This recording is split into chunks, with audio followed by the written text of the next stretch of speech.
Bonsoir, donc je suis Marie-Geoffrey Roustide, je suis sociologue, chercheur à l'INSERM, au CERMES 3, dans un laboratoire de sociologie de la santé.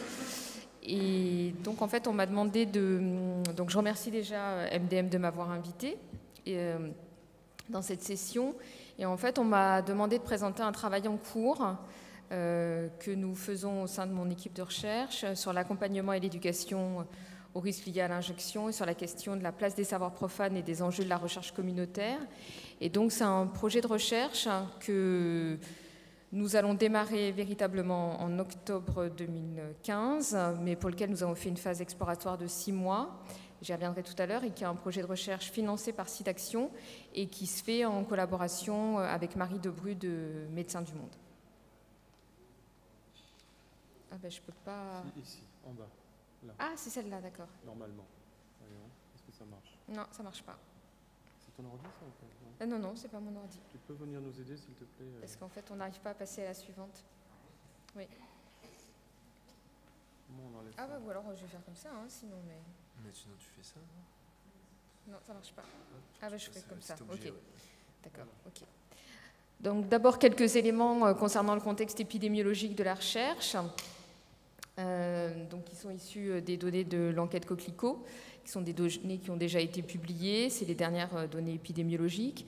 Donc, en France, on a une séroprévalence de l'hépatite C qui atteint 64% chez les usagers de drogues injecteurs, ce qui est particulièrement élevé et ce qui place la France à un des niveaux les plus élevés au niveau européen. Ce qu'on observe également comme autre résultat préoccupant concernant le contexte français, c'est une augmentation des pratiques à risque, puisque, et un niveau très important des pratiques à risque, on a aujourd'hui, d'après les dernières données épidémiologiques, près de 50% des usagers de drogue injecteurs qui déclarent avoir partagé leur matériel d'injection au cours des derniers mois. Là encore, on est très au-delà des résultats qu'on peut observer au niveau européen. Et je parle d'augmentation puisque concernant le partage de la seringue, qui est la pratique la plus à risque, on est passé de 12% du partage de la seringue en 2004 à 26% de partage de la seringue au cours du dernier mois dans la dernière enquête 2013. Autre élément préoccupant pour la France, je présenterai des données complètes sur cet indicateur-là vendredi matin dans la séance plénière sur les modèles de réduction des risques, mais je peux présenter ces données rapidement également aujourd'hui. On observe que dans les grandes villes dans lesquelles on a réalisé l'enquête, donc Paris, Strasbourg, Marseille, Lille et Bordeaux, on a une part non négligeable des usagers de drogue qui déclarent avoir des difficultés pour se procurer des seringues. On a au niveau national, dans l'enquête qu'on a menée, 33%, un tiers des usagers de drogue qui déclarent avoir des difficultés pour se procurer des seringues au cours des 6 derniers mois, alors qu'on est dans des villes où il y a un maillage associatif qui est important. Donc en fait, l'ensemble de ces données préoccupantes pour la France montrent que l'exposition aux risques infectieux reste très importante en France chez les usagers de drogue injecteurs, qu'on a une efficacité limitée du dispositif actuel français, et donc il y avait nécessité d'expérimenter de nouveaux modes d'intervention, et c'est dans ce contexte-là qu'ont été mis en place donc, les dispositifs early à early, donc d'éducation ou d'accompagnement et d'éducation aux risques liés à l'injection. Alors avant de passer aux objectifs de la recherche, je rappelle pour ceux qui ne le connaissent pas donc les objectifs du programme Early. C'est tout d'abord donc de réduire les conséquences sanitaires liées à l'injection de drogue, donc d'abord dans le cadre des risques infectieux comme le VIH et les hépatites, mais d'aller au-delà du risque infectieux en prenant en compte également d'autres conséquences sanitaires comme les overdoses dont Jean-Pierre vient de parler, mais également de travailler autour de la détérioration du capital veineux. Et donc cette réduction des conséquences sanitaires dans le cadre d'Early, elle se fait par l'éducation individuelle et pratique liée à l'injection de drogue. Ensuite, il y a un deuxième objectif très important dans ce dispositif qui est de partir des usagers et donc de renforcer leur capacité à adopter des comportements de prévention en augmentant leur niveau de connaissance et en faisant également évoluer leur perception des risques, l'ensemble de ces évolutions permettant de promouvoir ensuite des modes de consommation à moindre risque. Donc ça, c'est l'ensemble des objectifs du programme qui sont plutôt situés sur la dimension individuelle du risque, c'est-à-dire qui s'attachent au risque chez les injecteurs. Mais on peut considérer également que, comme pour les salles de consommation, ce type de dispositif peut avoir également un impact indirect, puisqu'il va permettre d'atteindre aussi des populations marginalisées qui ne vont pas obligatoirement vers les structures et donc qui sont particulièrement exposées au risque. Ce type de dispositif, en améliorant la connaissance des usagers sur les risques liés à l'injection, permet également de limiter les nuisances, parce qu'il y a une sensibilisation qui est faite sur les risques liés à l'injection dans l'espace public, et permet également indirectement de diminuer en partie des troubles à l'ordre public causés par l'injection dans l'espace public. Donc c'est un dispositif qui est destiné essentiellement à limiter les risques pour les personnes qui injectent des drogues, mais qui indirectement peut également avoir un impact positif pour la communauté dans son ensemble. Alors nous... Ah oui, c'est là, je ne sais même pas ce que j'ai fait, mais ça a marché. Donc en fait, il y a quelques mois, mon équipe de recherche a été contactée par Marie Debru pour mettre en place une recherche visant à évaluer la manière dont peut fonctionner pour les usagers un dispositif comme Early et surtout, d'un point de vue sociologique, essayer de voir comment les usagers peuvent s'approprier ce dispositif et les processus sociaux à l'œuvre dans l'acquisition de compétences. Alors, les objectifs là, de la recherche qu'on va mettre en place au CERMES 3, à l'INSERM et en collaboration avec MDM, c'est d'étudier la place des différents modes de contrôle du risque, les auto- et les hétérocontrôles qui peuvent être mis en œuvre par les usagers, d'analyser les processus d'acquisition de compétences dans le domaine de la réduction des risques, mais également les processus d'autonomisation et d'empowerment des usagers dans le processus de l'appropriation de l'injection à moindre risque. Et puis on a également une partie du projet qui vise à travailler, j'y reviendrai tout à l'heure, sur les interactions entre les professionnels et les usagers au sein de ce dispositif. Et là, on va accorder une attention particulière aux représentations du rôle de chacun, côté intervenant, côté usager, aux différents modes d'alliance dans la construction des modalités à la fois de contrôle de la consommation et de gestion du risque VIH et hépatite que permet Early. Alors, la recherche donc, est une recherche sociologique qui repose sur une méthode qualitative et une approche inductive, c'est-à-dire qu'on part du vécu des personnes. On va réaliser des entretiens avec les usagers, des focus group avec les professionnels, des entretiens également avec les professionnels. Et depuis 6 mois, on a mis en place une phase exploratoire qu'on va continuer sur les 24 mois du projet, qui consiste en des observations ethnographiques des séances d'Early et où là, on s'intéresse à la fois aux pratiques des usagers, mais également aux interactions entre les professionnels et les usagers. Donc là, on est dans la phase exploratoire. On observe les séances Early 1 à 2 fois par semaine, avec l'autorisation, bien sûr, des usagers et des professionnels. Mais pour le moment, on n'a pas de refus, en fait, de la part des usagers à faire ces observations ethnographiques. Donc la démarche de la recherche est compréhensible, c'est-à-dire qu'on va s'intéresser à une analyse conjointe du sens que chacun, les professionnels et les usagers accordent à leur pratique et à leur savoir. Et on s'inscrit également dans une démarche de recherche communautaire, j'y reviendrai à la fin, qu'on va essayer de mettre en place avec Médecins du Monde, avec une idée de circularité des savoirs et de transfert d'expertise. Alors on a prévu d'inclure au minimum entre 40 et 50 usagers de drogue et on va les suivre durant toutes leurs séances pendant 12 à 18 mois. Alors sur Early, il y a déjà des travaux qui ont été menés et qui seront présentés en plénière vendredi par Perrine Roux. Donc il y a un essai d'intervention qui a été mené par l'ANRS, l'INSERM, MDM et AIDE, qui a mis en évidence l'impact positif de ce programme sur la diminution des pratiques à risque. Il y a une publication qui vient d'être acceptée et qui a démontré l'impact positif de ce programme. Et en fait, les résultats de cet essai d'intervention, ils constituent une avancée importante d'un point de vue de santé publique parce qu'ils ont permis d'étudier l'impact de ce programme sur les pratiques individuelles. Mais là, ce qui nous a été demandé par MDM, c'est de travailler plutôt avec eux sur une approche sociologique, donc qui va un peu au-delà de cette analyse de l'efficacité sur les pratiques individuelles et de changement de comportement à un moment donné. C'est plutôt là de s'intéresser aux processus sociaux qui vont favoriser ou freiner l'appropriation des mesures de prévention de réduction des risques chez les usagers injecteurs. Et on va travailler également sur une autre dimension qui est la dimension de la transférabilité de ce dispositif innovant pour essayer de travailler avec les professionnels pour voir comment une expérimentation peut ensuite être mise en place et institutionnalisée et comment elle vit dans un cadre plus institutionnalisé, avec un processus donc de co-construction de la recherche entre les chercheurs et les professionnels. Alors, quelques résultats préliminaires des observations qu'on a menées. Donc en fait, ce qui est intéressant pour la recherche dans le cadre d'Early, c'est que c'est vraiment un laboratoire d'expérimentation. C'est un laboratoire en fait de l'observation des pratiques et de l'implication des usagers qui est particulièrement intéressant et innovant.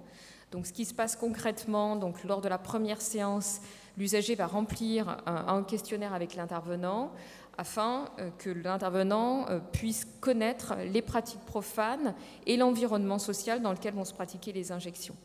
Donc, après le remplissage de ce questionnaire, l'usager va être amené à préparer et à réaliser son injection devant les intervenants sans qu'il y ait une intervention des professionnels dans le processus.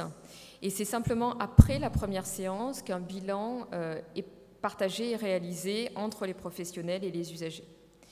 Et simplement, après ce bilan, les intervenants s'autorisent à proposer des conseils qui peuvent permettre de réduire les risques, mais tout en prenant en compte l'environnement habituel de l'usager.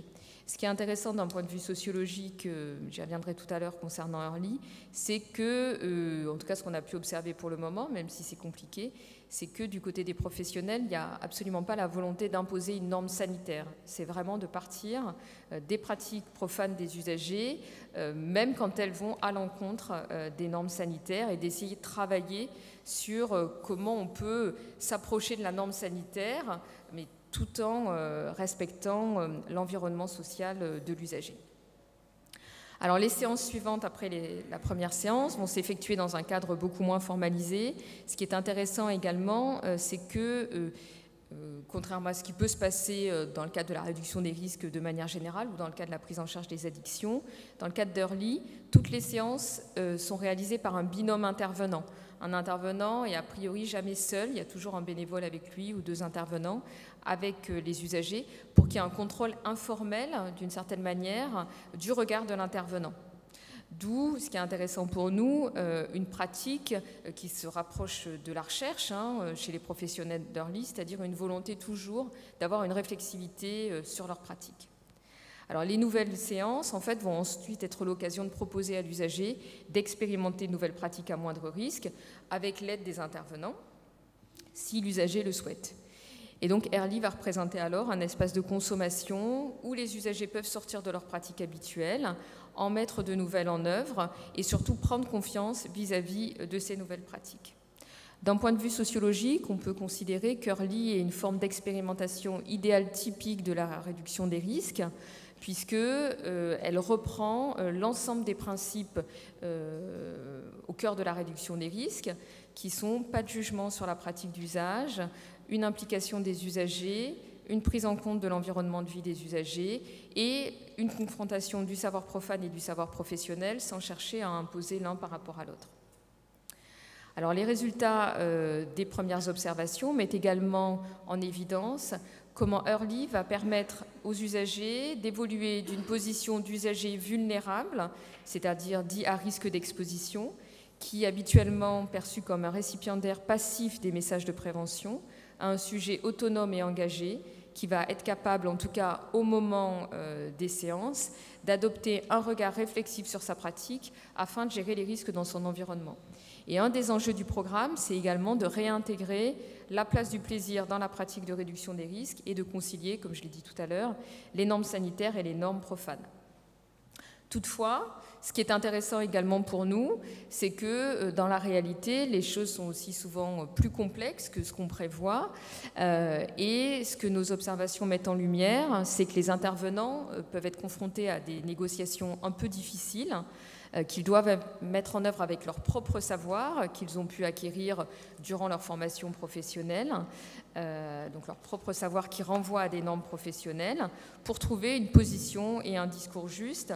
Et l'équilibre n'est pas toujours facile à trouver, puisque un équilibre fragile va se mettre en place entre différents modes sociaux qui vont dialoguer le temps des séances, mais qui parfois vont pouvoir mettre en œuvre aussi mettre à jour un certain nombre de tensions.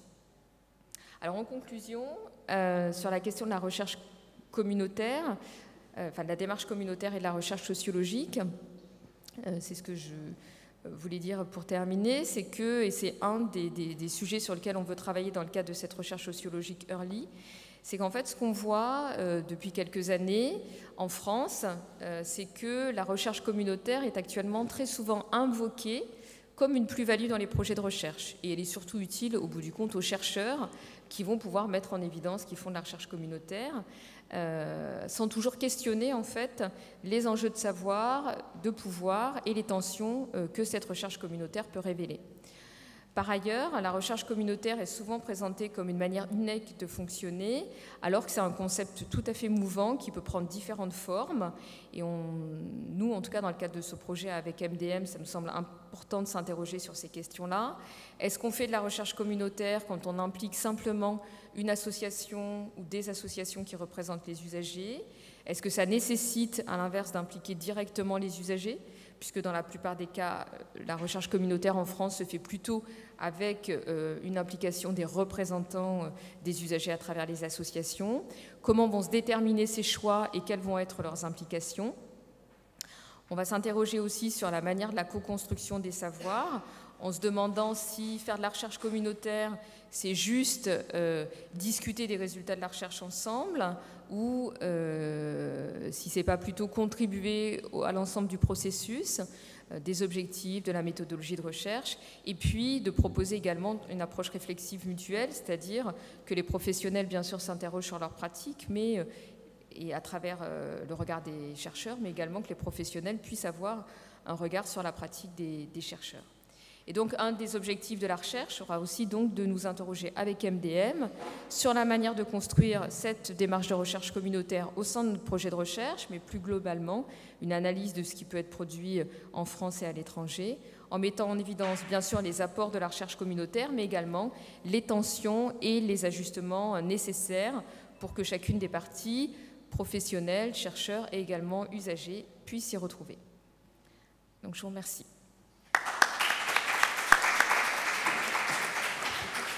Merci beaucoup Marie, merci pour cette présentation très intéressante. Merci d'avoir respecté le timing des questions, des remarques dans la salle.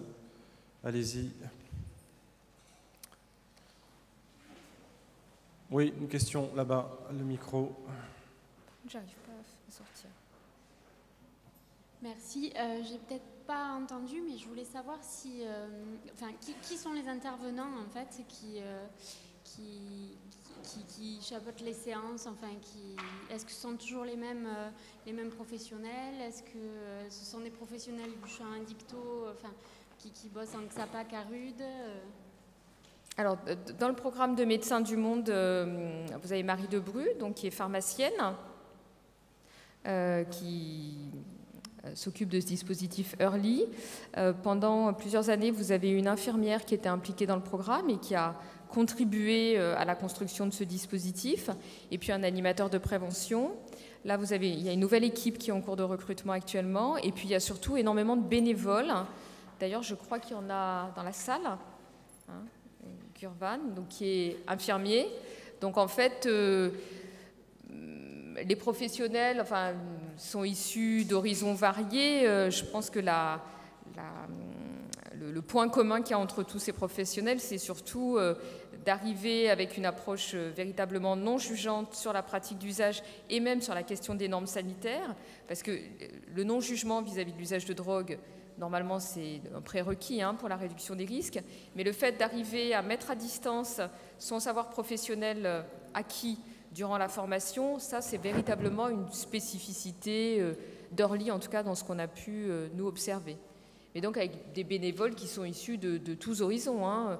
Des gens qui ne connaissent rien à la réduction des risques, d'autres qui sont des intervenants qui travaillent dans d'autres CARUD, avec à chaque fois une approche d'ouverture importante. Très bien. Une autre question à gauche. Le micro arrive. Je ne sais pas comment tu vas sortir, j'arrive pas à sortir. Mais du coup, concrètement, enfin, les séances ont lieu où, dans quels locaux, enfin voilà, c'est juste qu'on a du mal à se représenter concrètement. Je ne suis pas du tout la responsable du programme, hein, mais nous, les séances qu'on observe, elles ont lieu dans un camion qui est à Gare du Nord. Et ce qui permet justement aux usagers de Gare du Nord de venir dans ce camion qui est toujours au même endroit, des moments réguliers, en soirée, en fin d'après-midi et en soirée, donc avec des horaires adaptés aux pratiques des usagers, et avec soit des nouvelles personnes, mais également des personnes en fait, qui viennent régulièrement dans le cadre du programme. Oui. Vas-y Marido, si tu veux préciser, s'il te plaît, Oui. peut-être. Prends le micro. Prends le micro. Oui, Et Jean-Pierre précisera après. Des séances en ligne dans les locaux de SIDA Parole à Colombes, qui ont été interrompues transitoirement, mais qui ont...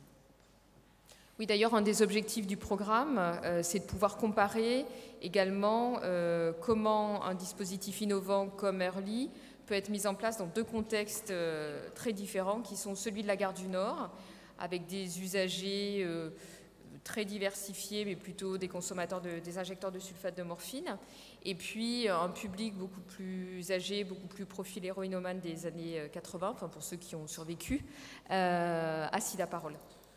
Mais on a commencé pour le moment, nous, les observations ethnographiques, que dans le cadre du dispositif de Gare du Nord. Voilà, donc il y a un dispositif mobile dans le camion Gare du Nord et des dispositifs fixes sur Gaïa, SIDA Parole, en des CARUD, qui complètent la panoplie opérationnelle. Est-ce qu'il y a d'autres questions? Tu t'es déplacé, mais c'est pas fini encore s'il y a d'autres questions. Est-ce que tu pourrais préciser, je trouvais que c'était intéressant la manière dont tu évoquais la manière dont on parle de la recherche communautaire, un petit peu, où on en met un petit peu à toutes les sauces. Est-ce que tu pourrais préciser, de ton point de vue, certains mythes, certains poncifs qu'il faudrait déconstruire lorsqu'on parle de santé communautaire, comme si c'était l'alpha et l'oméga incontournable des approches de santé publique en lien avec la précarité? Nous, ce qui nous semblait intéressant, enfin, en tout cas d'étudier dans le cadre du projet, c'est que en fait, voilà, depuis quelques années, alors au niveau, dans d'autres pays comme par exemple au Canada, il y a une tradition de recherche communautaire et de santé communautaire importante. C'est beaucoup moins le cas en France. Mais c'est vrai que depuis quelques années, dans le domaine de la recherche, je l'ai expérimenté moi également, il y a beaucoup de projets qui se présentent comme des projets de recherche communautaire. Et en fait, quand on y regarde, parce que c'est maintenant une plus-value très appréciée quand on va être amené à soumettre des projets dans le cadre des appels d'offres.